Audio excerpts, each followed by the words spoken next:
Week Outdoors Nation. Today we have a guy who is no ordinary explorer. He's no ordinary mountaineer, and he's summited Kilimanjaro 59 times, founded an expedition business, and has guided most of the biggest peaks in the world. We're truly privileged today to have Rolfe Oostra with us. Rolf, welcome to the Week Outdoors podcast. Well, it's a pleasure to be here, Robert, and it's exciting to be part of this. And I'm looking forward to having a chat and talking about the great outdoors. Oh, I can't wait. Now, tell me, what are some things about you that the world should know that they don't know yet or already? Well, I'm not sure where to start. It's like a lot of people, I started kind of getting introduced to climbing at a young age. I was brought up in Australia and started climbing when I was 14, and that kind of took hold over everything. And so I started to focus on that, and it sort of led to becoming a guide and leading expeditions all around the world. So that's basically been my trajectory in life for the last 30 years. Just simply that. I'm spending about 8 months of every year away on an expedition, be it polar or mountain or even jungle and desert expeditions. And so I've been working on every continent.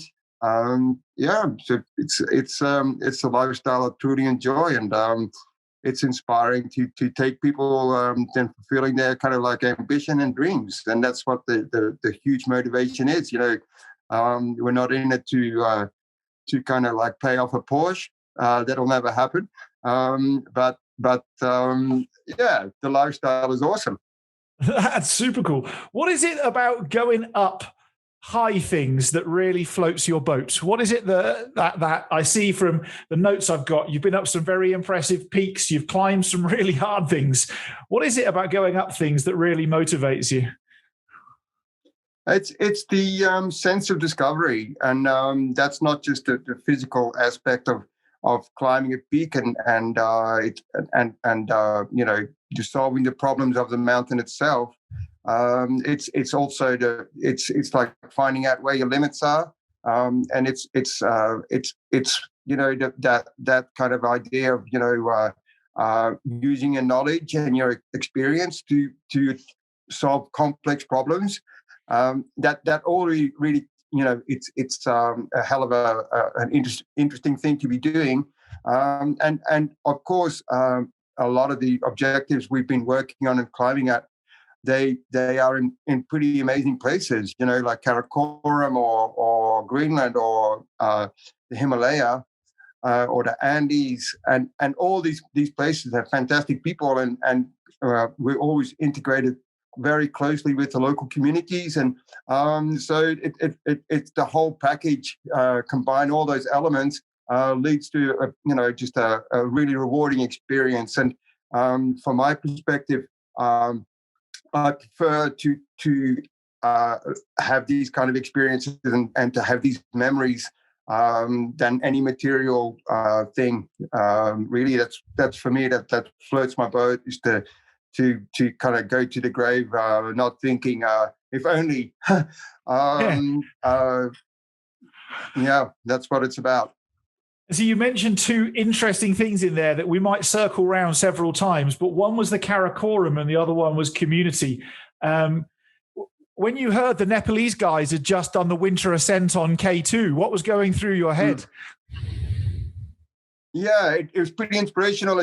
It's a big ask, it's certainly the one of the toughest things to do is to climb K2 in winter. I know three of the Sherpas very well, and I've climbed a lot with Nims. Nims and I were on Dablam, a mountain in Nepal together. We were on Cho Oyu together, and so I could certainly kind of see it from their perspective. It's a huge bonus for the Nepali community, particularly the guiding community. Nims himself is not a Sherpa. he comes from the Pokhara region of Nepal. So he's Gurun rather than Sherpa. But for all the guiding community and all the climbing community, it's been a big shift in how people perceive them, and that's important because in the past people have more, I can't say taken them for granted because you can't take these powerful people for granted, but they've always been cast aside in a little bit out of the spotlight because they always deemed support, always carrying people's loads and always fixing the line and always establishing camps. And then the Western climbers kind of like bagged the summit. And so they've always been relegated to second position. And this particular climb, a winter ascent of K2, has really kind of said, well, you know what, we're pretty powerful in doing something for ourselves. And that's made a huge statement to the world, said in a sense of okay, wow, these people are a force to be reckoned with. They've done something that being the biggest unsolved problem in the mountaineering world. For many years, the top mountaineers of coming from Poland and from the Eastern Bloc particularly, there's pretty tough nuts. And these people, they couldn't do it. They never got up K2. And here's now the Sherpas and NIMS finally did it. And certainly what was impressive is what the speed they did it in. How ballsy they were. They came to base camp 2 weeks before. They acclimatized quickly in Nepal by climbing a 6,000 meter peak, and then immediately flew to Pakistan, raced to base camp. 2 weeks later, they're on the summit. NIMS climbed it without oxygen, and they pushed the rope all the way up as well. So all these factors combined to one hell of an achievement.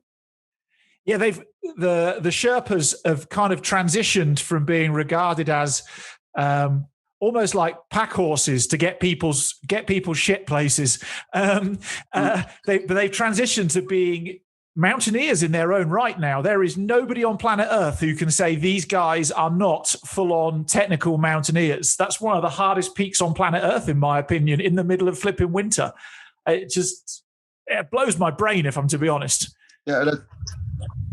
Yeah, that's absolutely correct, and it's from they've always been super valuable on in supporting expeditions, but now for the first time they've stepped and made a big statement to say that okay, we're tough mountaineers in our own right, and yeah, for sure it's fantastic for that, and we're actively working with all the Sherpa, and for us, it's our expeditions are more along the lines of okay, we're climbing with friends, and the Sherpa not support as seen as support, they're seen as friends who are part of the expedition who in combination we climb the mountain with, and so it's finally great to see that their international standing and their international perception of them has made such a change for the better. Yeah. And all of that after 12 months of COVID, and I can't think what COVID can have done to the Himalaya and the tourist money that comes into the Himalaya over the past 12 months. What are the guys there? I was lucky. COVID. I was lucky enough to be in Nepal last month, and in November, so it's a couple of months ago. Normally I have around say 200 trekkers or climbers coming along on expeditions with us to the Himalaya, and this year we had to cancel every single trip, and we only had one client. So this particular client, he wanted to climb 2 6,000 meter peaks back to back, we told him, there's a lot of government restrictions, and this and that, and You have to go into isolation when you get there. You have to go into isolation when you get back there. And said, okay, he was driven enough to actually sit it out and come into isolation and to do all the COVID tests, et cetera, et cetera. So we were towing the guidelines for both countries, for the UK and the Nepali guidelines very carefully. And we found that getting to the mountain added about another 2 weeks to the trips, and by the time we spent in confinement. And but when we eventually started trekking to go to the mountains, we found that the Khumbu region where we were climbing, the Everest region, was totally empty, and we were practically the only people there. Normally, this time of the year, there's around 50,000 trekkers trekking up to Everest Base Camp, and this time it was just myself and my client. And it was just stepping back into the 1950s. And everywhere we went, it was the same message from the communities. The towns and the villages are boarded up. There's nobody around, and everybody we saw was literally, please come back. There has to be a way to make this work. Already when we were there, there were something around 2,000 Nepalis who had already starved to death as a direct consequence of COVID. And that's not something you hear, but that on any media, but it's literally the case that these people have their backs really firmly against the wall. Now they're facing a pretty grim winter, and they've got no resources really to handle another season of no work, and that's what it's likely to happen. And the message we heard was over and over again is please come back, please. We're happy to see you guys trying to open the door and to work with the Nepali government to see if there's any way that we can get over there again. It's not that these people get any support from their local government, or any government, and so they're not furloughed. They haven't got pensions. They haven't got insurance policies. They have literally nothing, and it's truly a hand-to-mouth, very subsistence kind of living, and yeah, it's massively dependent on the tourist dollar. And it's not only mountaineering and trekking, but it's also the sightseeing tours and the cultural tours and all that kind of stuff. It's everybody in Nepal and also India and Pakistan are all in the same boat. I spent a lot of time in Nepal in the late 90s, and I haven't been for 10 years, but I spent a few years there in the late 90s. And it struck me when I was last in Pokhara in 2010, it struck me then just how dependent everybody had become on the tourist dollar. And it had made Pokhara, Lakeside in Pokhara had changed almost beyond recognition from 96 to 2010. It was almost unrecognizable in that 14-year window. But then it suddenly struck me, if the backpackers aren't full and the hotels aren't full and the bars aren't full of mostly white Western people, these guys have nothing. And suddenly here we are 10 years later, and geez, is there any way that people can help? Is there any way that people can help the Nepalese get back on their feet? Is it about petitioning governments, or what do you think? Well, we started up a small kind of well, you can't call it charity because it wasn't a registered charity, but we a support body for the crews that we work with, which is about, I think, around about 15, maybe 16 families. And we immediately, when the season was finished in middle of March, I was supposed to be working on a Mount Everest expedition. I was supposed to be chief guide, but literally, as soon as I was just about to set off, actually, to go to Nepal, and the expedition was cancelled the day before. And immediately we honoured the wages of our crews, and they so they didn't lose any money. Then, as the COVID situation evolved, they started to run out of money by about, say, July and August. Then we sent a whole bunch more money over there to sustain them, and in their own response was to go back to the villages and to start subsistence farming and growing crops and raising yaks. And that's really what it's come back to basic subsistence, hand-to-mouth living. And now with the latest lockdowns are happening, it's looking pretty grim. And we literally have run out of money to support the crews. And it's not only the Nepali crews we were looking after, we were also looking after the African teams and the South American teams, who are absolutely in the same boat. And so yeah, it's a tough one because it's like, so we were enjoying a really long relationship with them for 15 years, and we don't see them as workers, we see them as family, and so it's tough for us to kind of like literally now also have the back against our walls and totally facing a very similar situation as these guys are. But yeah, it's now for a lot of these guys, there is no help, there is no there is no government support, and there's nothing for them. And what tends to happen, it's like when you start to fundraise and this kind of stuff, the money goes to a select few, and it's like a lot of, it's more the predominant well-known Sherpas who get supported, but it's the backbone of Nepal is the guys who they're like the porters, who are nameless, and so they're feeling this crisis much more. They've got nothing to fall back on, and so it's very difficult to identify who these people are. There certainly is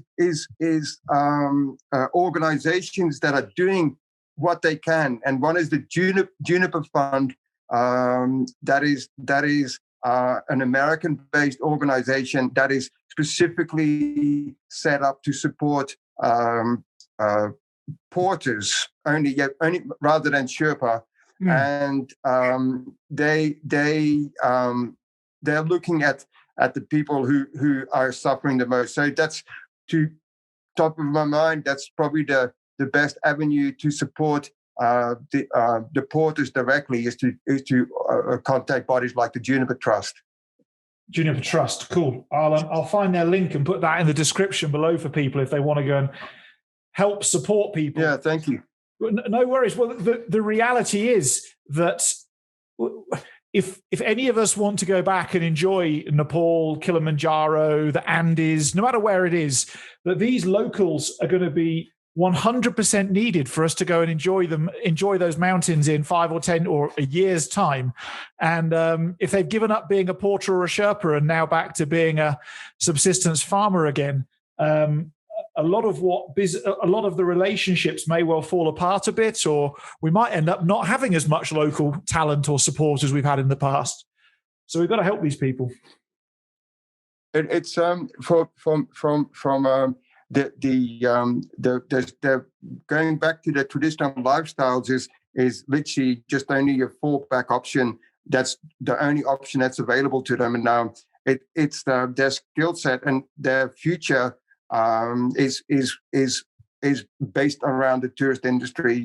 One of my head Sherpas, he had a I wouldn't say an argument, but he had quite a frank discussion with one of my trekkers when one of my trekkers offered to put his son through a climbing school that's held in the Kumu, and he said, I don't want my son to be a mountaineer. I want my son to be a doctor or a lawyer. So can you please not support him in his quest to be a climber, because I'm doing the dangerous work and the hard work to support my children, to give them a kind of future, and so it's tourism does that. It builds a kind of a vehicle for hope. It's not for only us to have an amazing experience, to have the time of our life, and to kind of like have life-changing experiences, because a lot of these Himalayan expeditions are really that life-changing for the clients. But from looking at it from a local perspective, it's offering them a lot of hope in changing lives, and that's the bottom line. And they do that by being awesome mountaineers and being awesome climbers. But for the future, that is, you're looking at the end result is to get their kids a future, and to give them hope for doing something different outside of the scope of being a mountaineer or climbing support. Jeepers, what a time. Sticking with the thought of Indigenous people, I read earlier today when I was reading up about you, about a few years you spent in the Amazon in a dugout canoe or something like that. Yeah, that's right. It sounds, that's quite a long time ago. Like one of those books that I read when I was about 14 years old, dreaming about adventures, going places, and then you've gone and done it. Tell me, how did that come about? Well, it's quite, you're quite right. It's I also get my inspiration from books, and we did that particular trip was on the back of a book written by a British explorer called Percy Fawcett, who wrote I think it was called Lost City, and he basically disappeared. And so in the middle of the Bolivian Amazon, it's on the border with Brazil. And so we weren't necessarily out there to find Percy Fawcett or what was remaining of him. But we thought, the whole concept of going to South America and to just walk into a local village and to buy some food and to buy a local dugout canoe and just to hit that river and see what happens. That sounded really appealing to us, and so we ran that particular river, and that took us like 7 or 8 weeks, and then it's quite cool because you start off as a really small tributary with all overhanging canopy, and then lots of wildlife, and then as you're heading down, the river grows and gets bigger and bigger as more tributaries start to feed into it, and eventually, after like a couple of months on this thing, you end up running into the Amazon River itself, and it's a huge change of things. At the Amazon River, you see ocean liners coming up, and you see like cities, and so starting in a really small one-horse town in the middle of nowhere, you finish up in the Amazonas, and it's cool. It's a hell of a trip, and it's kind of these things that is a lot easier than it would appear. And it's literally that, like you say, literally just walking into a village, you're buying a canoe and setting off. Yeah, that's super cool. Did you meet local Indigenous people who've never bumped into a white guy before, or any? Was that still in existence in the Amazon, or? I'm sorry, I missed that last little bit. No worries. Did you meet any Indigenous people who've never met a white guy before, or any of that sort of stuff? Yeah, we did, and we've been to a couple of trips back to the Amazon to run more rivers. Once when I was living over there, I lived in Bolivia for a couple of years, and we worked the mountains in the high season, and in the off season we would try and paddle another river, try to run another river, and a lot of these places were in areas where they knew that there were tribal people there, but there was no contact yet, and so that the authorities, I guess, they knew that there were tribal people, but they hadn't made contact, and it's kind of strange to be in that kind of environment, knowing that potentially you're being watched, by people who may or may not like you being there. And we had contact with people. We came to villages that had only limited contact. I can't say that they had no contact, but they had very, very limited contact. And certainly when we walked in, when we landed the boat on the beach outside their village, they all packed up. All the kids ran away. So nobody under 15 had seen any white people before, Westerners before. It was more or less a kind of like myth their parents spoke about. Like, was a outside of the jungle, there's a whole bunch of white Western people with all their crazy problems. So they were certainly intrigued, and at first they all ran away, and and then you have to sit down and you have to kind of like trying to suss things out and see where things are going to lead. And it's always been a friendly kind of encounter. Sometimes you do get a little bit of hostility where people are first of all showing aggression because they want you to feel intimidated. They want to have the upper hand in this confrontation, and they try to establish that very quickly. But then they see a couple of kids wearing shorts and t-shirts and flip-flops, and they're kind of like, these guys look pretty harmless, and they don't have a weapon, and basically, you become more of a laughing stock than you do anything else. So yeah, but yeah, no, the Amazon days were great.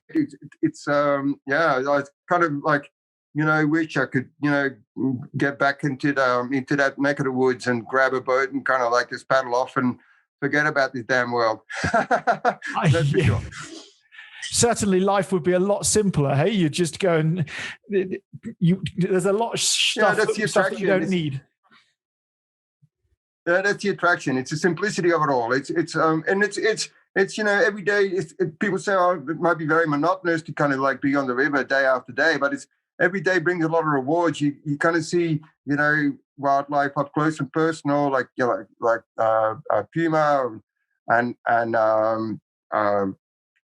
like the river dolphins and otters and all that sort of stuff. It's sort of from a wildlife perspective, it's cool, and also just the intrigue of what's around the next corner, and not having maps and not having information. So all of a sudden the river would narrow, and then you'd start to have a lot of big water, and then you start to have waves, and you start to have rapids, and then you start to have waterfalls, and then so all of a sudden your whole dynamics of your day changes really quickly, and you have to kind of like, okay, now we're dealing with a waterfall, and so it's not just kind of floating in a raft down the river. It was quite adventurous a lot of the time.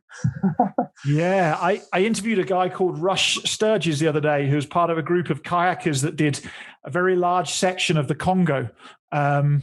They didn't have maps, and they didn't have frames of reference, and they had Google Maps. Google Earth was about as good as it got.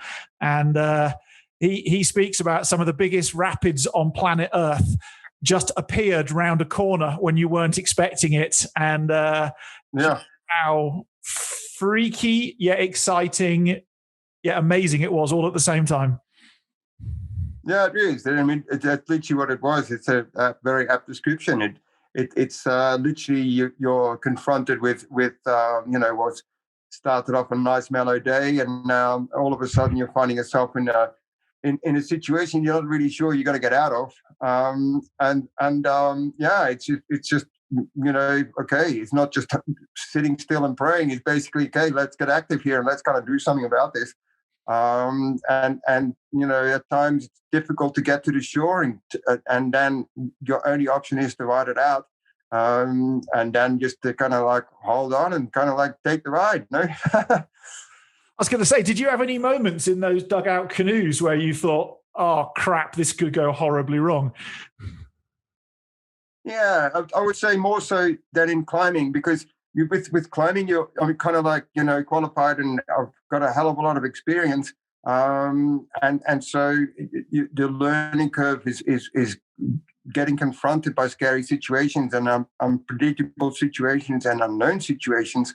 But when you're transported into an environment where you know nothing about, that kind of amplifies the whole thing, and you're kind of like you haven't got anything that you can relate it to. There's nothing that you can say, oh fuck, this is like this last time we were here. It's basically, okay, well, what do we do now? And so it's a really steep learning curve. And there were certainly some rapids on the smaller Amazon rivers that really, it was like so fast and so a real feeling of out of control, particularly since they ran around the corner so many times. It's like a really winding river. So, you're just riding out some say grade 4 rapids, and you're kind of like thinking, God, we've just survived that. And then up comes that corner and you can hear a roar of the river and you think, God, man, it's going to get worse. And then it does. But anyway, we're all here, and nobody got hurt. I think one time one of my team broke his arm, but he broke his arm. But it was one of the early rivers, and that was a fracture rather than a serious break. So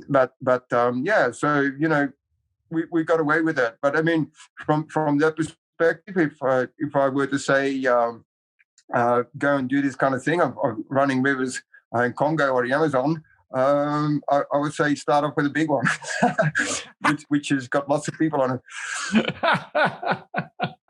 I did a couple of first descents. I used to be quite good in a kayak, and I did a couple of first descents in the Annapurna region in Nepal in 98 and 97 and 98, sort of from the Fishtail base campy type area, Margdikola and Mardikola and those rivers.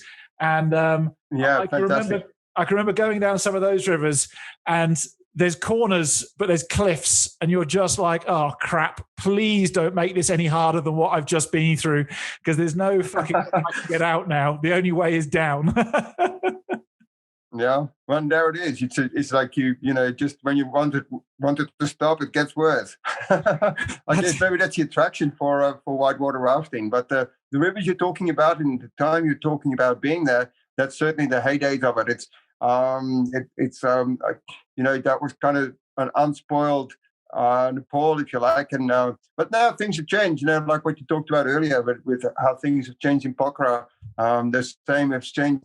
The same progression has taken hold on those rivers, and now there's a lot of commercial companies, and you would have felt the real deal. Or when the waters were still running wild. 2010 was a big eye opener with the obscene amount of hydroelectric power stations that had been put in on previously amazing rivers that we'd kayaked, the Mardikola, Kaligandaki. They're even looking at the Sunkosi now, which is obviously in the Everest base of the Everest region, and it's just changed. But let's move on. I've got a really curious question for you now. Okay, far away. Some people become mountain leaders. Some people become mountain guides. How the fucking hell do you become a mountain guide to guide people over 5,000 or 6,000 meters? Like, how do you join that together? The actual qualification is quite a huge process. It takes at least say 4 or 5 years of your time, and probably nowadays maybe $20,000, $25,000 investment to get all the qualifications. But from our perspective, we're looking more at people's experience than the qualifications. Of course, the qualifications are very important, and we need to look at that. But now there's a lot of people becoming qualified, and they don't necessarily have the personal experience, and that from our perspective is the number one criteria when we kind of like looking at mountain leaders and looking at mountain guides, just to have the initiative to say, okay, I'm going to grab a bunch of friends and let's go to Nepal and climb a 6,000 mountain on our own steam, and that's for us is a very important part of becoming a solid guide, that you have your own passion, that you have your own willingness to kind of do that, rather than seeing it as a job, that it's just like, oh, this is a fun way to make some money. It's more important for us to instill this notion to our climbers that we're driven by this. This is what our lives become, and once you start, the passion takes hold. Once you start climbing mountains and you're becoming the mystery of solving their problems, then you start fishing around. It's like, how can I make this work for me? And how can I become do this forever? And that's when you start going into looking around and becoming a mountain guide. And that's the route we want people to take when we're looking at employing them. And yeah, so that's all our guides are like that. Like at the moment, I've got a guy working with us, and so he's starting from scratch, and he's working here in the Pyrenees. And he, when he came up and he asked, I'm really keen to start this journey of becoming a mountain guide. I said, so what have you done? He's like, well, last summer I got a whole bunch of friends together. We climbed 50 of the 3,000 meter peaks here in the Pyrenees. And it's like, wow, that's amazing. I've never heard of anybody doing that. And it's like, yeah, it was just him and his friend. They walked between peaks, and it took them 2 or 3 months to do it. And I was thinking, man, that's the spirit. It's just like you love what you do. And of course, he's got a job with us now. Yeah, I think people get very obsessed with the ticket, with the qualification. But in my experience in the outdoors, the decisions that you really have to make that are, I won't say life and death, but they're certainly pretty hardcore. Actually, it's the experience that informs the decision you make, not necessarily the course or the qualification you've got. And if you don't have the experience, it's your first time above 7,000 meters yourself, and then you've got clients with you, you don't really have much to back you up, do you? No, that's absolutely right, and that's essential for what we're looking for in our guides and leaders. Is basically, have you got the experience where you've been confronted with these kind of with that decision making process, that you're familiar with making sound calls in stressful situations, that when it does come to making really difficult decisions, do you have what it takes? And that's the kind of process that can only be learned by doing it, rather than reading it from a textbook, and or going to watching a instructional video on YouTube or whatever. You have to have been there and done it, and you have to be familiar with the environment and the processes involved of surviving that environment, and that's experience. That's only experience. Yeah. So tell me, I've got a burning question in my mind, and Everest is obviously the highest peak on planet Earth. And I've only ever been to Everest Base Camp, which I was quite disappointed. But I wasn't disappointed with, but I was disappointed with. It was, it like fulfilled the social media expectation of there being far too much garbage, so on and so forth. But what's it really like guiding on Everest with the hundreds and hundreds of people who have a crack at Everest every year and try and get themselves to the summit? Yeah, it's a different perspective from what a client has. It's of course it's you're working and you're doing a job, and it's accepted that you're kind of like going to see a lot of inexperienced people around you, and that at the end of the day becomes just another a hurdle to overcome, another problem to solve. We in the past, I've had 2 expeditions to the north side of Everest, and I've had 2 expeditions to the south of Everest. And the Nepali side particularly doesn't seem to ask too many questions about clients' experience, about climbers' experience, and so a lot of particularly Asian companies, they tend to take advantage of that.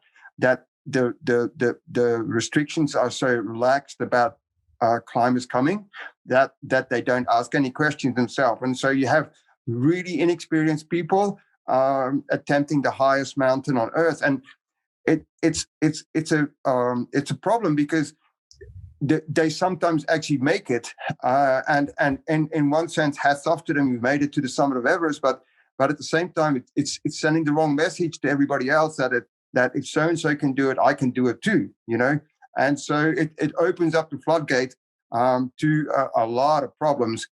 So when you're working in an environment like this with a lot of people who don't know what they're doing, we tend to first of all our clients are super experienced. It's kind of mandatory that our clients have been on 8,000 meter peak before, or have got lots of alpine experience on 7,000 or 6,000 meter peaks. So there's certainly no that if shit hits the fan, that they can get off the mountain by themselves, and that's the kind of the main criteria we're looking for in our clients. That if a situation arises where the Sherpa or the guide is not able to support you, then you must be able to have enough tools in the toolbox to get out of that situation by yourself. And not a lot of companies ask that. Certainly the well-known companies ask that. That's mandatory. But so from a planning perspective and a being on the mountain perspective, here you are with your clients and all these kind of things are around you. We kind of like playing our own game very carefully, and so we kind of like work out when these teams are likely to be on the mountain, and then we are not on the mountain. We have ridiculously early starts. For example, the acclimatization process before the summit bit, you need to climb to 7,000 meters a couple of times to get your body acclimatized for the summit push. In that process, for example, we're leaving at like midnight to go through the Khumbu Icefall to get to Camp 1, and say most people start at dawn. So we do all our acclimatization in the night, away from people when people are not there, and also the times I've been on Everest, we've been quite lucky with the summit window, that it wasn't just a 24-hour window, and that there was 4 or 5 days of good conditions. And so we've always decided, okay, let the crowd run on day 1 and 2, and then perhaps we'll start the process of trying to get to the summit on day 4 and 5. And that's the kind of strategies you have to kind of develop for that, exactly that, for dealing with inexperienced climbers around you on an objective like Mount Everest, particularly. Yeah, because it strikes me, and I've never been that high on foot. Obviously, in an aeroplane is about as close to that high as I've ever got. But in my other outdoor experience, mostly in the water, people often create more problems than the environment itself. I can only imagine what it's like to be in a massive queue waiting to summit Everest, or having somebody slip and fall by you because they're not experienced enough, or whatever it is. There's a lot of uncontrollable factors in human beings that if you can clear the human beings out of the way, actually life gets a lot safer and a lot easier. Yeah, that's exactly right. It's spot on. It's the kind of known quantities of the mountain. It's the acclimatization process, the physical environment, the glacier, the altitude, the ice, the storms, the rockfall, icefall. We are all very familiar with, and by being experienced, the clients are also very familiar with that. But like you say, the unknown quantity is other people, and how they behave and how they relate to stress and how they function in this kind of environment. And the thing is, with Mount Everest, it's just got this reputation that it's really easy, and it's not really easy. It's one of the harshest environments on planet Earth, and it is when things go wrong, things go dramatically wrong, and it's it's a very different thing to be in like minus 30, minus 35 degrees with 40 knots blowing, climbing steep ice, breathing out of an oxygen apparatus, trying to control your equipment with big mittens, and all that kind of stuff, and freezing cold, and that is a really a kind of environment where we don't belong in. We can train and prepare for, but then there's people, then you have some random fool rock up who collapses on the rope in front of you, or who breaks down, and it's a really tough call to say, okay, now we're going to abandon our summit push to help somebody else, and particularly when from all my people have done so much preparation, they spent so much money, they've sacrificed a lot, in the way of family life and commitment, and it's been, this is that chance to go to the summit, and things are aligning, and it's looking positive, and now we're going for the summit push, and the forecast is great. And then you come across a catastrophe that's occurred because of people who haven't done that. And then what do you do? Are you morally obliged to stop your expedition to help this person, or do you continue on? Legally, we our only obligation as a guide is with the team. That's our remit. We only have obligations with the team.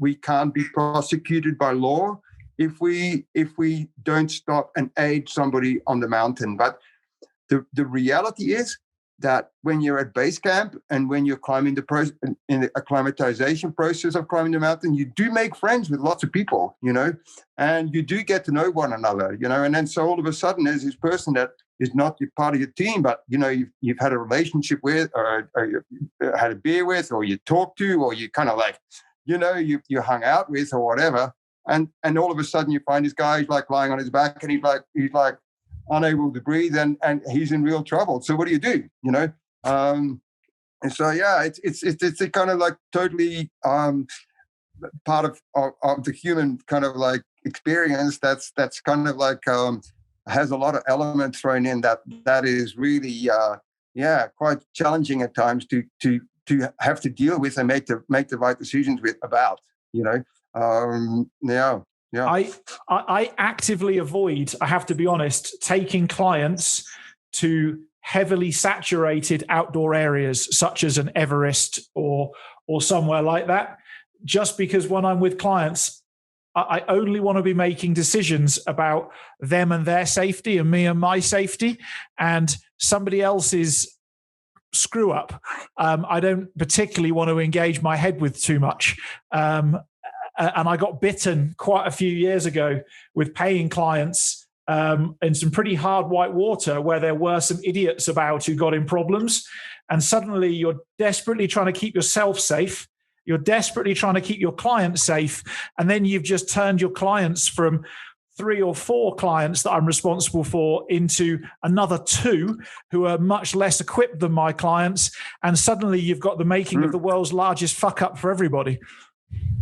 Yeah, that's true. And it's that's the thing. It's like, these complications just get more and more complicated. And that particular scenario you just described, by adhering only to your clients and looking after your clients and not taking responsibilities for everybody else, enhances the safety of your team. Basically, because, like you say, if you're taking on 2 other people who are not as experienced or as quick as your own clients, then it compromises their safety and risk their life. So your responsibility is to look after your team only. That's absolutely spot on.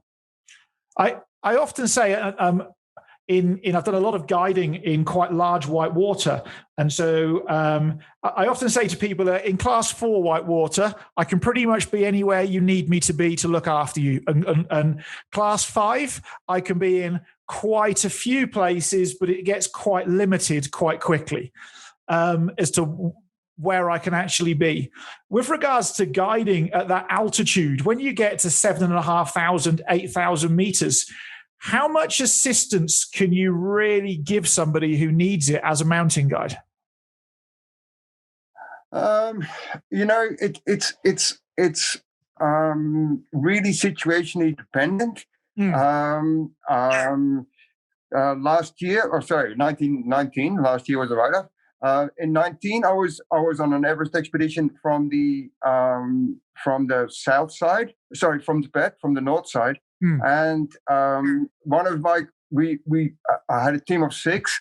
I had to assist one down from Camp 3 at 8,300 meters. So I fell behind my team a little bit. Then my team summited in drips and drabs. The last person to summited at 2:00 in the afternoon. And at that point, I was already back at Camp 3. And then a storm rolled in, and there was a lot of people caught out in that storm, including this person, this client of mine who summited late. She was caught out in the storm. And then everybody came off the mountain, and she was still up there. And then I was in a good position. I was still feeling strong, and I was able to go back up, reascend to the altitude where she was, which is around 8,500 meters, and brought it down. And it took 3 abseils. It took maybe the whole process, maybe 5 or 6 hours. But for sure, she would have died if I hadn't gone up. And it's not something you can do every day, and even Sherpa can't do that. There's been some rescues from the top of Everest that have involved maybe 15 or 20 Sherpas to rescue a person. And I was just in a good position that I was still strong and able to go back up. And you're putting yourself at risk enormously. Equally, there's a 50-50 chance there that you're not going to make it. But you're you have not only an obligation to your clients, but also you have the ability and still the power to do it. So that's when you make your call at the moment. So it's very much spur of the moment, and it's very much time dependent and situation dependent as to when and how a rescue is being conducted at that altitude. Most of the time, to be honest, it's if somebody goes down, collapses, then you are at, say, above the death zone, above 8,000 meters. You're in a really tight spot, and the consequences of that happening, it's too much strain on your manpower to conduct the rescue, because they're also trying to keep the rest of the team alive, and also trying to deal with the rest of the team. So it becomes, of course, you try to make an attempt, but often you get to a point where you have to say, okay, now we're going to leave you, and that's the harsh reality of high altitude mountaineering that you have to instill in people. And actually, you know what, on a summer day, particularly on the north side, it's a pretty graphic picture. You're looking at, maybe 8 or 10 bodies all through the night as you're climbing to the summit, where it's exactly the same happened to them. They were abandoned by their team because they collapsed, and they weren't fit enough, they were not experienced enough, or whatever. They were caught in a storm. There's a whole scenario of different things that can happen, but they were not able to make it down, and their team was not able to assist them down. And so that's a harsh reality of that climbing at that altitude. That shit happens. sometimes the resources and sometimes the manpower is not there to help you. And that's why it's so important to have experience, and that's why it's so important that climbing at that altitude is not the first time, particularly when you're going to a mountain like Mount Everest.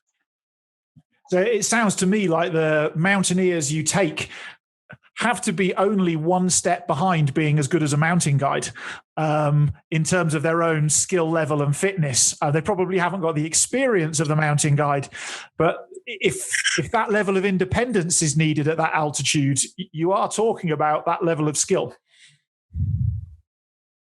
Absolutely, it's kind of necessary. It's just by virtue of what we do and how often we're out and about and climbing big mountains.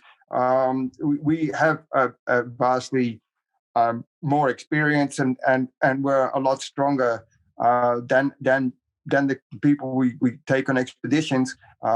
Plus, we always assure that we are only climbing on the absolute perfect conditions. The weather forecast is good. We're looking at good conditions on the foot. We're not looking at too many people around. All these kind of factors have to align before we commit to a summit ascent, to a summit push. From a climate perspective, you have to have the tools on board to be able to cope yourself. Of course, that's kind of mandatory. I would kind of hope, but yeah, it leads to a lot of complicated problems if people are not up to the task. But you know what?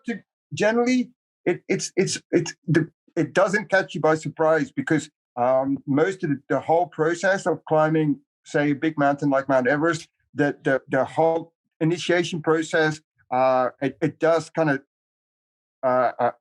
allow a guide to see what the client's condition is and whether they're going to be up to the task. And then part of the job becomes, okay, let's have a chat, let's sit down, and I think, you know what, dude, today might not be the day. Maybe we should have a chat about going to the summit. But in reality, actually, the client actually appreciates that pretty well himself, and that the call usually comes from the client when they say, "Okay, I've had enough. The game's over for me today." Yeah, because just acclimatizing up to 7,000 meters that's no small task all on its own, is it? That's a pretty big undertaking just on its own. Yeah, that's right. I mean, the people forget when you're talking about an 8,000 meter mountain that the acclimatization process involves climbing 2 7,000 meters peaks. Even before you get committed to the summit push, you already have two 7,000 meter peaks behind you. Say, if you're climbing on the north side in Tibet, then you're climbing up to the North Col twice, and often spending a night or two up there too. So you're in reality, you've climbed 2 7,000 meter peaks even before the games begin. So tell me, let's move away from the doom and gloom bit, but your personal first peak over 8,000 meters. What was it? How was it? And how did you feel on the summit? My first one? Yeah. My first 8,000 meter peak was Manaslu, and that was 10 years ago, and it was awesome. It was awesome. It was a very intriguing thing for me to see how I would function up there. I more or less did it without oxygen. My cylinder wasn't turned on. And it was great to do that. I mean, the actual job was more client based to make sure that everybody A, had a good time, and B, was safe. So we're making all the calls around that. But from a personal perspective, the whole expedition lived up to everything I could imagine an 8,000 meter peak to be. It had a beautiful walk in. When you're walking into Manaslu, it's the Annapurna region. It's one of the the most amazing tracks in its own right. You know, you like for 8 days to walk to Samagon, and fantastic. You know, it's really Nepal directly from National Geographic magazine. You're walking through these remote villages. You're seeing these people who are living super traditional lives, and yeah, it's fantastic just to get to base camp, you know. And then there's the mountain itself, which it's an incredibly a spectacular mountain. It's got two summits, very sharp summits, and it just gets bigger and bigger and bigger and bigger as you get closer and closer. It's got a lot of problems to solve, like getting onto a glacier, getting into the higher camps. It's spectacular climbing in its own way. Yeah, and plus the duration, we had a really strong team. We had a really fun team.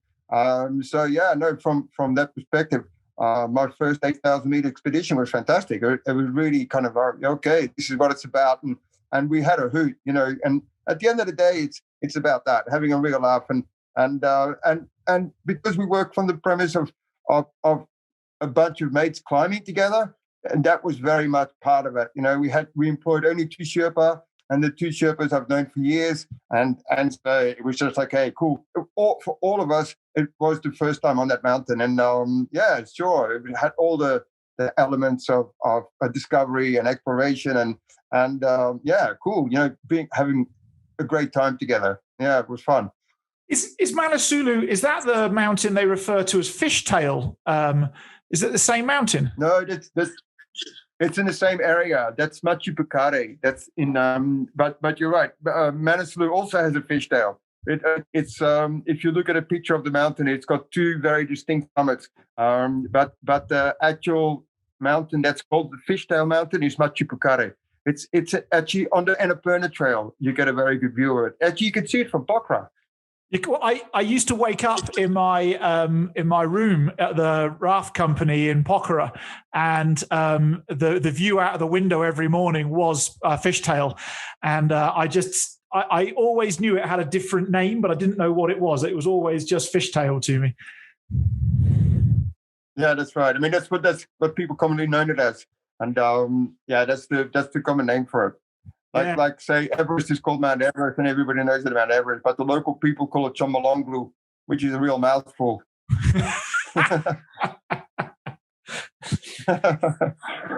So what's your favorite peak in the Himalaya? What's the one you could just do over and over again with a big smile on your face? It's in Karakoram in Pakistan. There's a mountain that has always drawn me since I first came to Pakistan when I was a kid, in like 21 years old, and we were climbing some fairly straightforward 6,000 meter peaks, and then all dominates the glacier is this mountain called Trango Tower.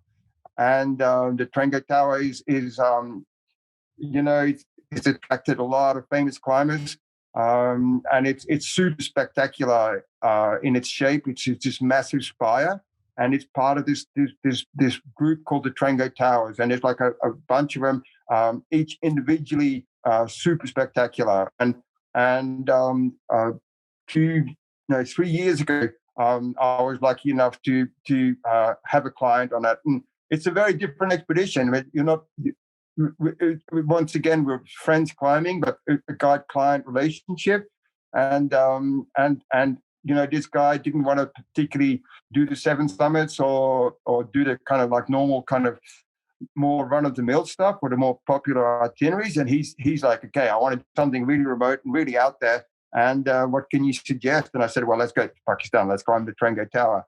And yeah, so we did it. And yeah, so we kind of like had such a cool time, and you know, it really lived up to every expectation I had of it. And it's yeah, pure adventure. And yeah, I'll certainly be coming back to that one. That's for sure. It's very interesting. In the past few weeks, I've spoken with Mick Fowler and Graham Zimmerman, who you probably have heard or know both of those guys. And the common theme that keeps jumping out is that the tourist mountaineer is very drawn to Nepal, but almost like the mountaineer is more drawn to Pakistan and the Karakoram for its remoteness, its newness, its beauty, the quantity of unexplored, unclimbed peaks. And it's a really interesting theme that you're the third person in a row who's like Karakoram, Pakistan. It's very interesting. Yeah, that's right. I mean, it's true. You know, I mean, it's not that Nepal and India and Bhutan and Sikkim don't have spectacular areas, but from my perspective, it's I've never seen anything like the landscape of the Karakoram, and it's so raw and it's so has a remote feel to it, and it kind of makes it very serious what you do there. In summer, hopefully, if the COVID situation resolved itself, I've got an expedition to a mountain called Gasherbrum 2, and we're trying to, after summiting Gasherbrum 2, we try to go to Broad Peak, another 8,000 meter peak. And I've come back maybe 4 times now to the Karakoram, and every time I'm there, it's jaw on the floor. It's just like, holy shit, this is spectacular. You know, this is really a massive mountain feel to it, and there's nothing that really compares to the Karakoram. And it's not only just the mountains itself, but it's also the people you're working with. So we're working with the Balti communities, the local populations are called Baltis. They don't really consider themselves Pakistanis; they consider themselves Balti, and so they are really proud and humble people, and it's an absolute joy to work with them. They're so genuinely human, and their first code of conduct is hospitality, and so they're super generous. You know, they can't do enough for you. They have nothing in their life. They've got no personal possessions, but they'll give you everything, you know, and so relentless when you're walking in and invited into villages and into people's houses and sit down for a cup of tea, and they really have a lot of time, and they're really humble and genuinely great people. And so that adds a huge element to an expedition to the Karakoram. Is just that, you know, the human element and seeing, you know, getting a glimpse of what it must be like to live and survive and thrive in one of the harshest places on planet Earth. And these people do that, and they do so really happily, and they're really, really great people. Yeah, it's amazing. It's always struck me when I've been places on expeditions that you don't always complete the expedition goal, be it kayak a river, reach a peak, whatever it might be. But actually, if you open yourself to it, the experience of engaging with the people, seeing how they live, looking at the beauty of the scenery, actually, almost the expedition goal can become, well, a nice to have, like a cherry on top of the cake. But the cake itself is that whole experience of amazing people often. Yeah, that's absolutely correct. It's to be honest, it's nice to that you bring these kind of things up in this interview, because it's like it's stuff I never really get to talk about. That usually the kind of like questions is it cold up there or whatever. But of course it is. The point you just raised about no, the point you just raised about it rather just them being the thing of being a tick in the box, you know, and you come here, hit the summit and go home. My personal reward and job satisfaction comes from when people tell me that the whole thing was great, you know, and you know, it's that you know, they never thought that they would be doing this or seeing this and doing that. Then the whole experience is something that's talked about and remembered, rather than just climbing up a peak and coming down and ticking it off. And that's super important to us. And we try and integrate that very strongly in our expeditions, is to introduce the local element and to kind of like, you know, not so much to open people's eyes, because people do anyway, but you know, to stand back and watch people kind of like transform in a way and say, okay, wow, we didn't know these people existed. We had never heard of these people. We didn't know people lived this way, and it's just a huge human insight into something very different. And so it becomes an experience, and that's much more valuable than come back with a tick in the box. Yeah, for sure. It's interesting, isn't it? In my previous business and my current business, in every like facet of the outdoors, whether it's sailing, climbing, mountaineering, kayaking, it doesn't really matter. Every facet of the outdoors has its own Mount Everest, right? It has its own. In kayaking, for instance, it's like the Grand Canyon in North America. That's the Colorado is the Everest. And I often think that as opposed to people deciding what it is they want to go do, sometimes they'd be better off giving you a phone call or dropping Rolf an email and go, hey, I want to climb an 8,000 meter peak, but I want to go and do something unique. Like you can meet people who've climbed Everest, but there's some other peaks you could go climb that you will never, ever meet another human being who's ever been up that. And the cost and the time really isn't very much different from an Everest to a Karakoram peak or a South American peak or whatever it may well be.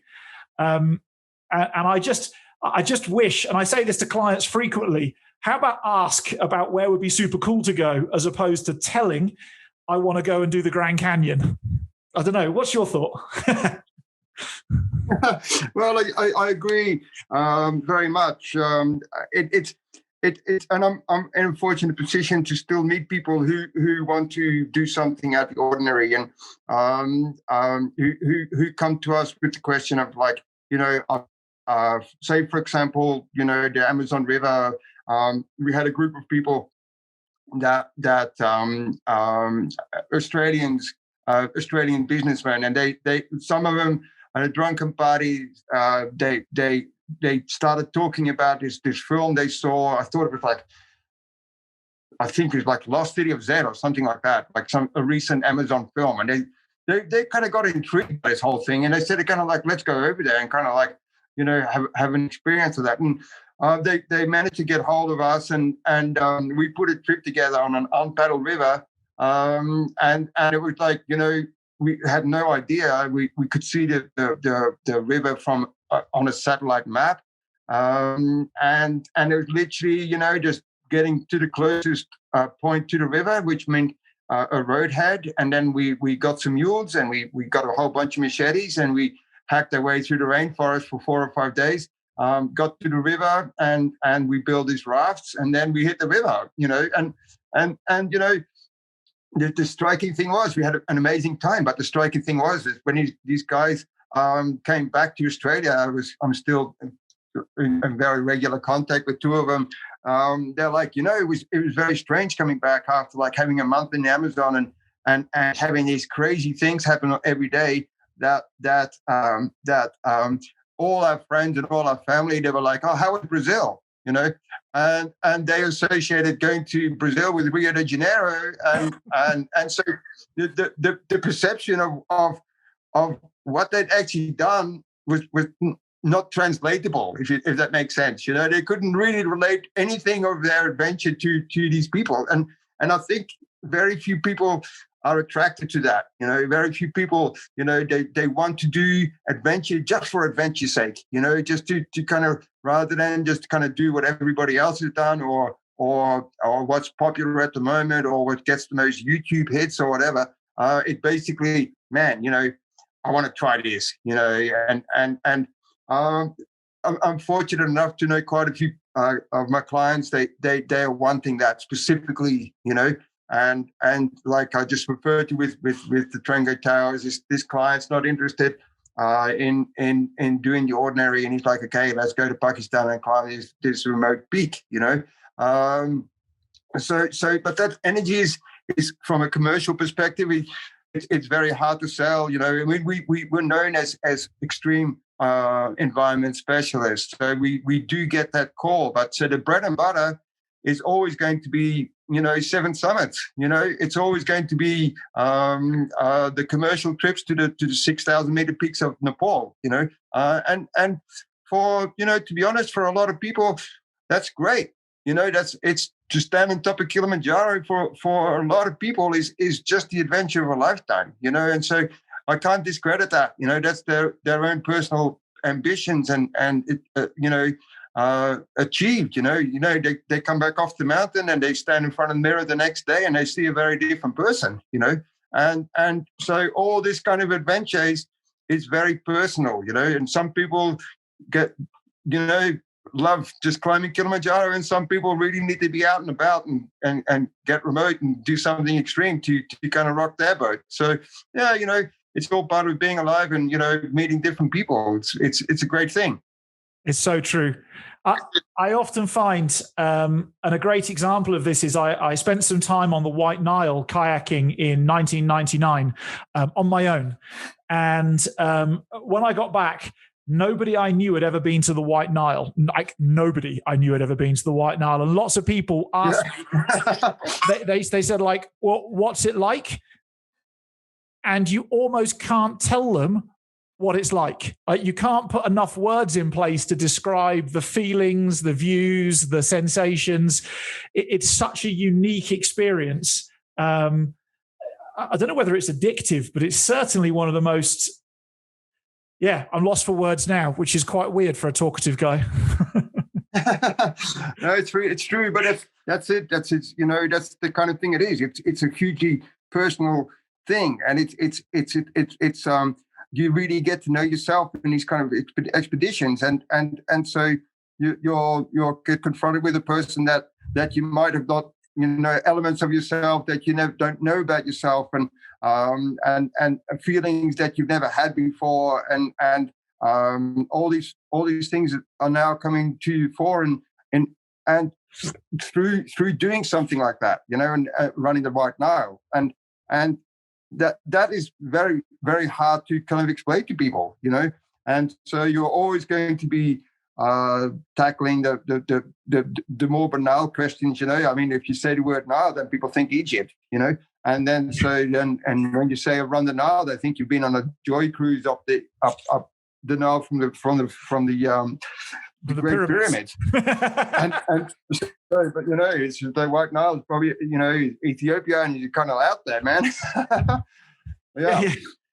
Yeah. What's it? It's hard to relate to people. Lake Victoria in Ethiopia may as well be the North Pole and South Pole. They're that far apart in a kayak. Yeah.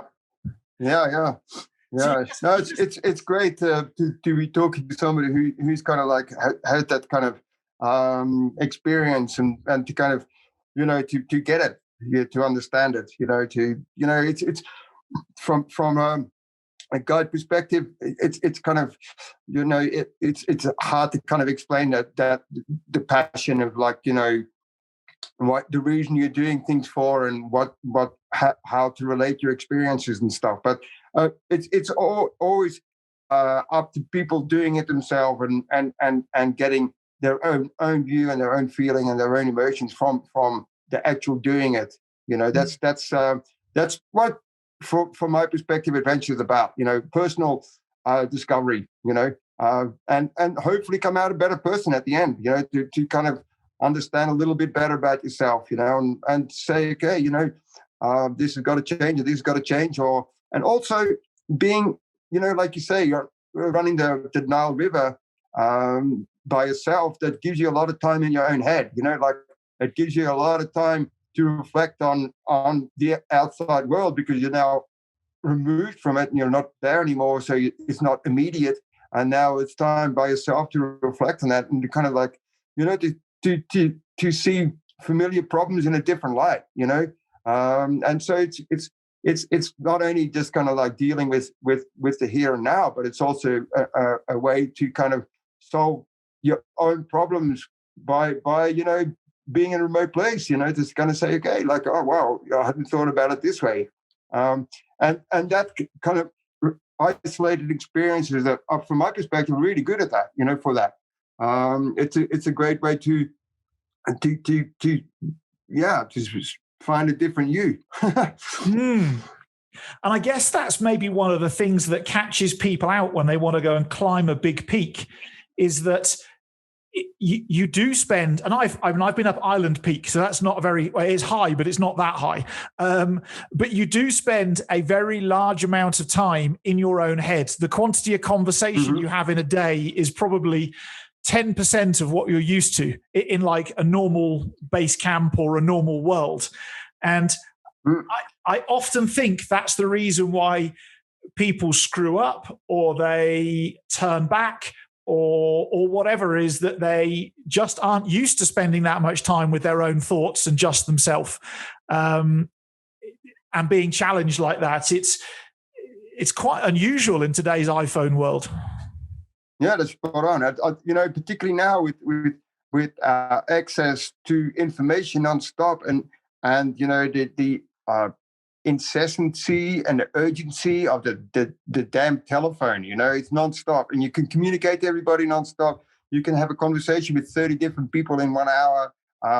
You're never alone. You're never kind of like have any moment by yourself. And then, like you say, Island Peak is a beautiful peak, and you do spend a lot of time trekking to the peak and climbing the peak where you're in your own head, and that kind of thing is pretty unusual nowadays. You can't get away from anybody nowadays, and particularly be by yourself, and that's it's a rare thing. And from my perspective, it's a good thing about expedition to allow that to happen, to allow that space. But also, you're right. It's for a lot of people, this whole thing is too much. It's a really sad symptom of modern expeditions that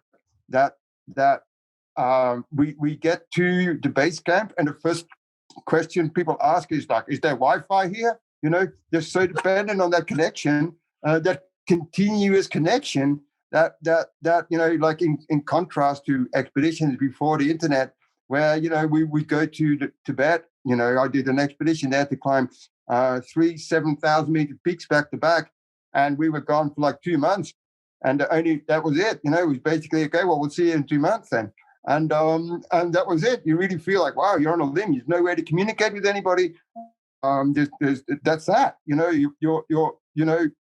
Actually, it was one of the best experiences I've ever had. It was like, okay, cool, it's just us now. And it develops much stronger bonds between the team. You form much stronger friendship if there's no continuous distraction from the outside world. There's no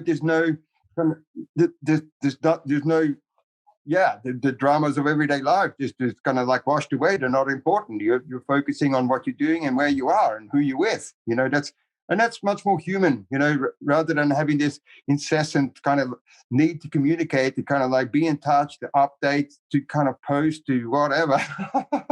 But yeah.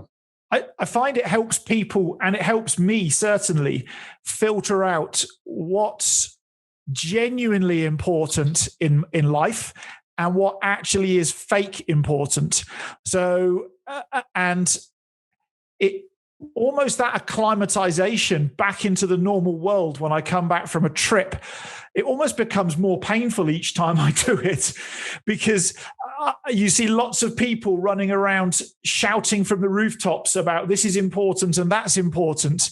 And actually, in a trip, you've become aware that really, like, breathing is really important, and some food and water is really important, and genuinely supporting people and them supporting you is important. But really, there's not a lot else that's important. Yeah, that's it. And it's just that. It's just, it shows you, an expedition shows you the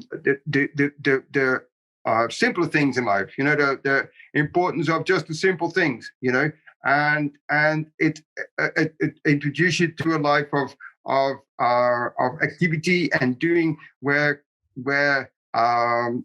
there is no value placed on material possessions, where there's no that much importance about about your status in life, or who you are in life, or you need to be relevant the whole time, by taking part in social media and all that sort of stuff, and the whole me culture is not at all compatible with being on an expedition, and so that is from a hugely kind of rewarding thing, to kind of reflect on the simplicity of life and the important things of life, and to meet and work with people that have nothing and seem to be genuinely happy. It's when we're working with the Sherpa, when we're working with the Baltis, when we're working with our Bolivian crews or African crews, these people generally don't have anything, and it's much more human factor, and much more stronger sense of community, much stronger sense of friendship, much stronger sense of fun. They don't need a continuous Wi-Fi connection on Netflix or whatever to have fun.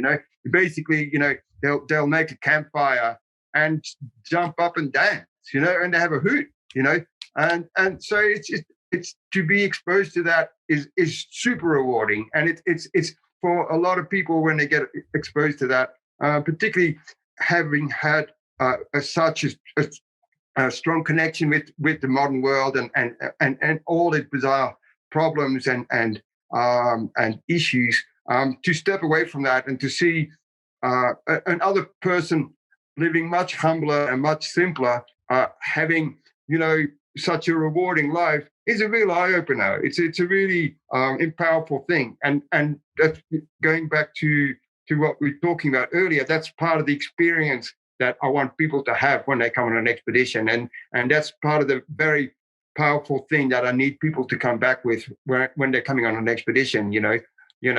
That's what's literally life changing. It always struck me the generosity of those people who I've been around, the local people, when they have so much less than I do, and yet are so much more willing to give it away without any ask for anything back, be it food and a dry floor, when actually they turf somebody else out of where you're going to sleep so you can sleep there. It's fundamentally changed the way that I approach my home, in terms of my front door is always open to anybody. Like, come in, eat, drink, sleep, do whatever you need to. It's open to all. Because it struck me quite a long time ago that if people in Uganda, in the middle of nowhere, who've never seen a white guy, could be that nice to a white guy, why am I so threatened by giving my stuff away to other people when I can easily, whatever I give away, I can easily replace where they cannot? And it's just profound. I mean, exactly. And it's like, if you put it on its head and you look at it the other way, then it's like it's how receptive would you be if a whole living in your house and a whole bunch of Nepalese come knocking on your door in the middle of the night and say, "Hey, can we come and stay?" It's a very different thing. You kind of like thinking, who are these people, and bugger off. But for them, it's totally normal. If you have like a bunch of Westerners rock up in the middle of the night and they kind of like say, "Hey, is there anywhere to sleep?"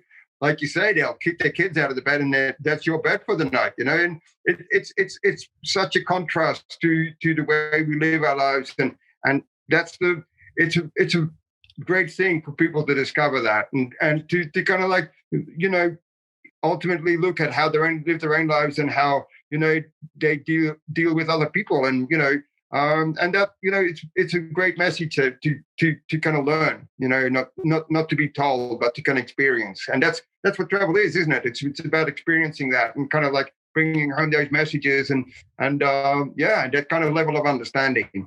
In thinking about travel, what do you think the future of travel is going to look like with COVID, and hopefully with COVID being managed through a vaccine? Do you reckon the future is shiny for travel, or do you reckon we're in for a bumpy road for a few more years to come? I think if from the indications we have, and we're talking to some of the most knowledgeable people in the industry. We're talking about people who consult on government bodies in the United States and the UK. We're talking to people who shareholders and board attendees at airline. For airline companies, we're talking about experts in the travel industry, broad spectrum. That there is a huge eagerness to get out and travel again, and it's the enforced lockdown of many people for now over a year has really changed people's perception of what freedom is. It has really changed people's perception of how privileged they are to be able to travel. And now, once we kind of get the feeling from what we know from our own client base is that the future for travel is going to be more experience-based stuff. It's much more that people are wanting to have more meaning for their travel, and people wanting to have a more positive impact of their travel. So, for example, what we talked about earlier with the Sherpa communities, it's rather than now they wanting to do something for the Sherpa communities when they travel, and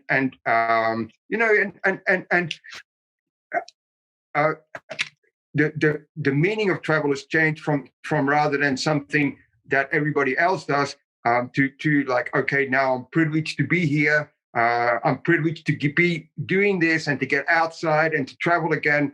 And so I'm not going to follow the normal route. I want to get something that gives meaning to my life, something that's meaningful to me, So I think that's all a great thing that's come out of being confined for a year, and it's made a lot of people realize that we are super lucky to be living in a world where we can travel, and then having that taken away from us, it certainly made people think about the value of the experience of travel and the reason for why they want to travel again. And I think from that perspective and from that's experience we have now from talking to our clients is that is very much the future of adventure travel in particular, that people are going to be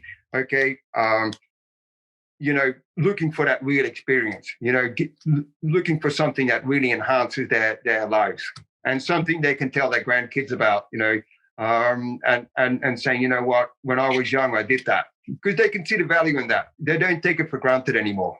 Yeah. I was talking to somebody the other day, and they were wondering whether or not, in some respects, whether adventure travel may well go backwards in some respects, because they were talking about just how accessible the world's become. Like it's quite easy if you wanted to go to Nepal to put together a 2-week Nepal trip, whereas 20 years ago, like you'd never dream of, or even when I first went 25 years ago, you'd never dream of going to Nepal for 2 weeks, because 2 weeks would just, that's how long it took to get to Pokhara and back,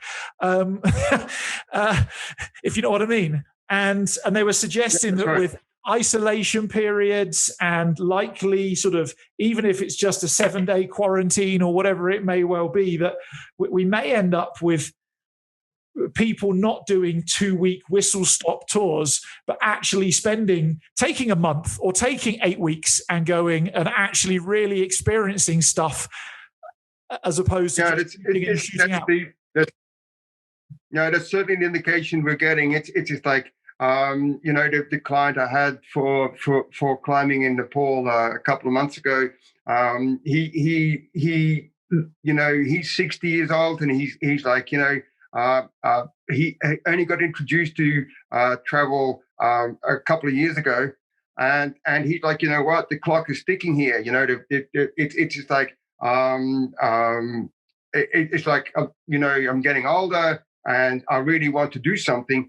But more importantly, I just don't want to kind of like, I want to really be there. I don't want to just kind of come and go. And I want to experience what Nepal has to offer. I want to see what Nepal is all about. I want to meet its people. And he certainly was prepared to to make the sacrifice of what turned out to be 1 week of lockdown in isolation in a hotel in Kathmandu, and then 2 weeks when he got back to the UK. So he said that's worth it. But in order to do that, I want to spend a lot of time in Nepal, and we spent like 6 weeks there. And so it's that perception of travel is certainly becoming more and more prominent. That it's okay. Well, it's good doing it. We might as well, see some more of the country and stay a little longer. And of course, it's all kind of job dependent and personal circumstance dependent too. People might literally only have a 2-week holiday or a vacation, and then they have to maximize it. But yeah, if you're lucky enough and in a position, to do so, then a lot of people opt now to spend. Okay, look, if I'm going to Nepal, I'm going to make it worth my while. I'm going to stay a while. I'm going to stay for some time. That's incredible. The guy you took sounds like my dad, actually. He'd be the sort of person who was like, sod 3 weeks, I want 3 months. So I've got a couple of questions left for you as we come towards the end of our time together. And the first one is, with your business, 360 Expeditions, what's the trip that you'd love to take clients on, but you've never yet had the chance to take any clients on? We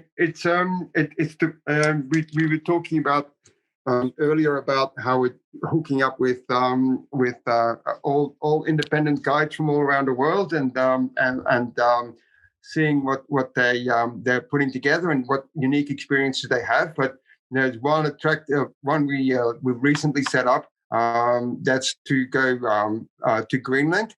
And to visit really remote Inuit communities, and I spent a little bit of time on it, like you say, on a very quick trip to Greenland to bag a couple of peaks. But this is a really super long trip, and that certainly that is super appealing to me to spend time in Greenland and to visit with dogs. To travel into deeper Greenland and to kind of like visit these kind of really remote Inuit communities, and that's certainly something that I'd love to try and do. Yeah, absolutely. I've had a lot of friends who've sea kayaked in and around Greenland and spent several months up there doing it, and they absolutely love it. They say the only thing you have to be careful of is the weather can change at about 10 seconds notice, and it can go from blue sky to really crap in really short periods of time. Wow. Yeah, that's another thing. It's like, once you start to get that ball rolling, it's like once the more you do, the more there is to do. And it's the kind of thing of like, you kind of like end up in a country somewhere like Greenland or a place like Greenland, and you come there to climb, and then you say, wow, awesome sea kayaking potential, awesome dog sledding potential. And it's just like, it gets the ball rolling and gets you kind of inspired for coming back and to kind of like do it. That's the addictive quality of it all, isn't it? That's the kind of thing that's really hard to shake. I think it's more addictive than a heroin. At the end of the day, I think it's traveling to new places, meeting new people, and doing new things is far more addictive than any substance out there you possibly could find. Geez, and being open to it. So, how about yourself? If Greenland's the place to take clients, what's on Rolf's bucket list? Oh, I'm just about to tick off the last item on my bucket list. It's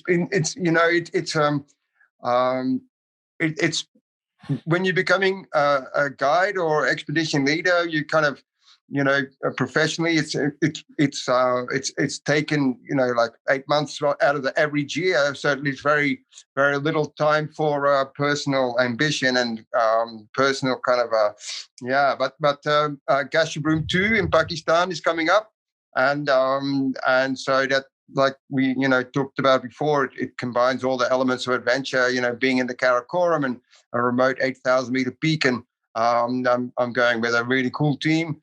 And so that's the adventure, that I'm looking forward to still completing. And from then it's not too many things that are too urgent anymore. But I'll go back and wait for that phone to ring with some crazy guy at the end of the phone saying, "Hey, let's go and walk the Sahara Desert." And then I'll be there answering that phone call and be on that plane.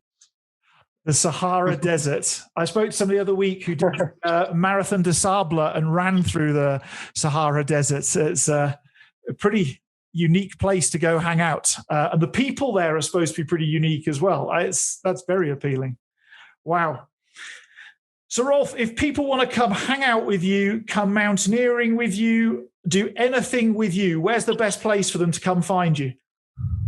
Come and find me on social media, and I'm Rolfe Oostra at 360expeditions.com. I'm on Facebook and all that kind of stuff, or connect through me personally on email. You can find me via the website. But it's a small world nowadays with being able to keep in touch, and I really appreciate hearing from people, and I really appreciate talking to people and planning stuff and coming up with ideas. And so it's a very simple thing to do. Just go online and find my Facebook page or my website, and there you are. We'll get busy and we'll get talking. Superb. Rolf, I want to thank you for your time. Thank you for the amazing conversation. And I could carry on talking to you for another 2 hours quite easily, but my wife may well kill me if I do that. So thanks for that. But thanks mostly for being an inspiration and leading the way. I suppose other people have done, but leading the way for other people to realize that there's another way of living life, and it can produce huge happiness if you put away all that material stuff and just focus on what's really important. Thank you so much for that. No worries at all, and it's been a pleasure talking to you. And thank you very much for the kind of questions you asked. And it's kind of nice to be talking about the more relevant stuff of expedition life and adventure. And really, thank you very much for having me on your interview. It's been a pleasure. Awesome, thank you.